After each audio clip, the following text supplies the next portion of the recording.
जय श्री राधे कृष्णा। दोस्तों, एक पुजारी थे, ईश्वर की भक्ति में लीन रहते, सबसे मीठा बोलते, सबका खूब सम्मान करते।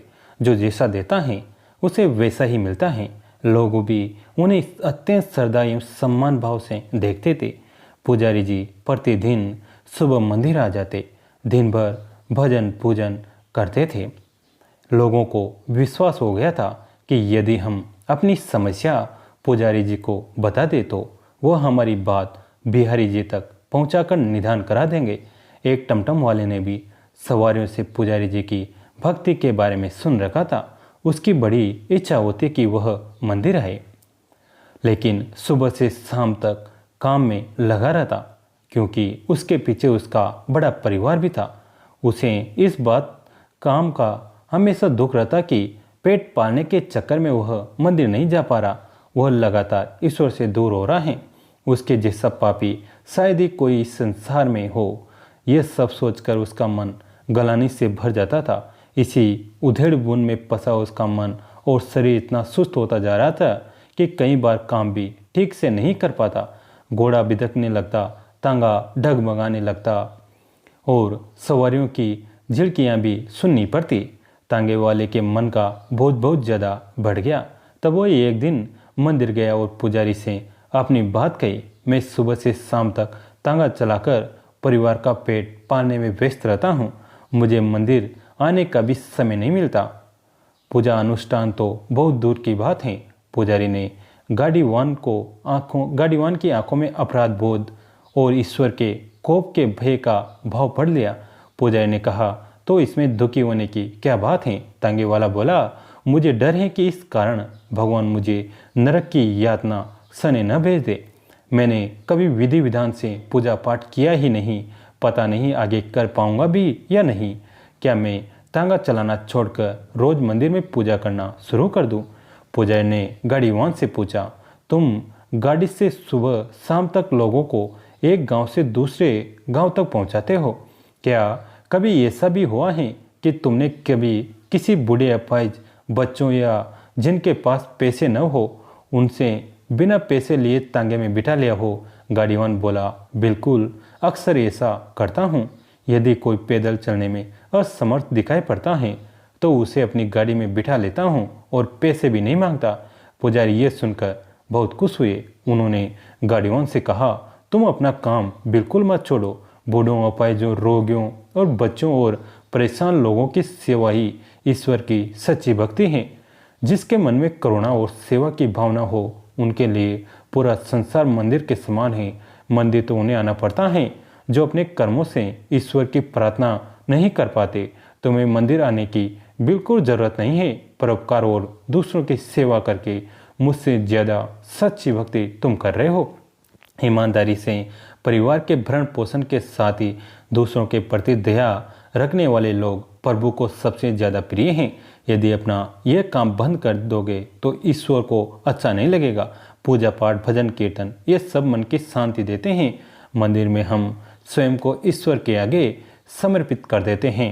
संसार के जीव ईश्वर की संतान हैं।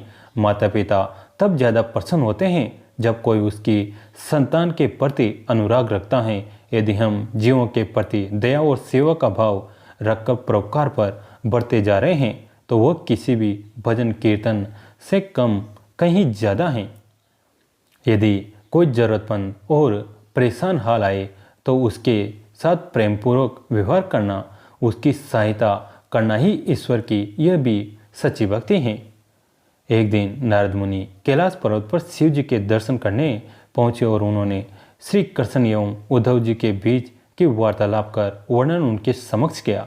इस प्रसंग में उद्धव जी भगवान के महाप्रसाद की महिमा गान करते हुए कहते हैं, हे भगवान, आपकी महाप्रसादी माला, सुगंधित तेल, वस्त्रों एवं आभूषणों और आपके आचिष्ट भोजन को स्वीकार करने से आपके भक्त आपकी माया शक्ति पर विजय प्राप्त कर लेते हैं। यह सुनकर नारद मुनि कहते हैं, हे कैलाशपति, यह सुनकर मेरे हृदय में भगवान विष्णु का महाप्रसाद चखने की तीव्र उत्कंठा जागृत हुई है।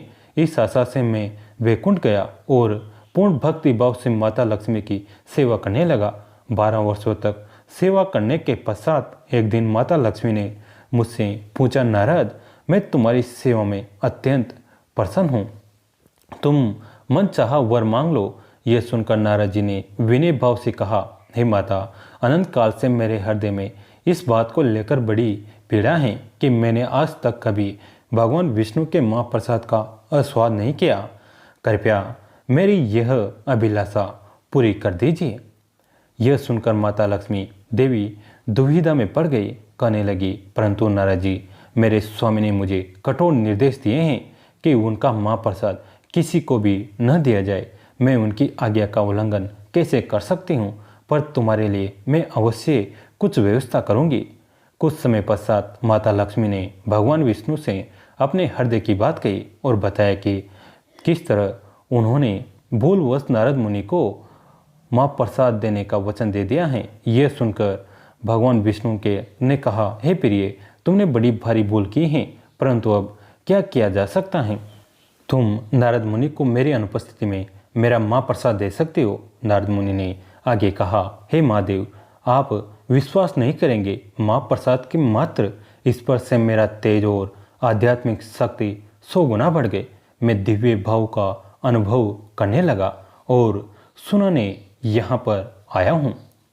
यह सुनकर कैलाशपति महादेव कहते हैं, हे नारद, निश्चय ही तुम्हारा तेज अलौकिक है, परंतु तुमने ऐसे दुर्लभ महाप्रसाद का एक कण भी मेरे लिए नहीं रखा। यह सुनकर नारद मुनि लज्जित हो जाते हैं, परंतु तभी उन्हें स्मरण हुआ कि उनके पास अभी भी थोड़ा महाप्रसाद बचा हुआ है। उन्होंने तुरंत ही उसे महादेव को दिया, जिसे उन्होंने अत्यंत सम्मानपूर्वक स्वीकार कर लिया। उसे ग्रहण करते ही श्री कृष्ण प्रेम में मस्त होकर भगवान शिव नृत्य करने लगे। उनके नृत्य से त्रिकंधरा से हिलने लगे और भूकंप सा महसूस होने लगा। तब भयभीत होकर माता पृथ्वी ने माता पार्वती से कहा, महादेव को शांत करने का निवेदन किया।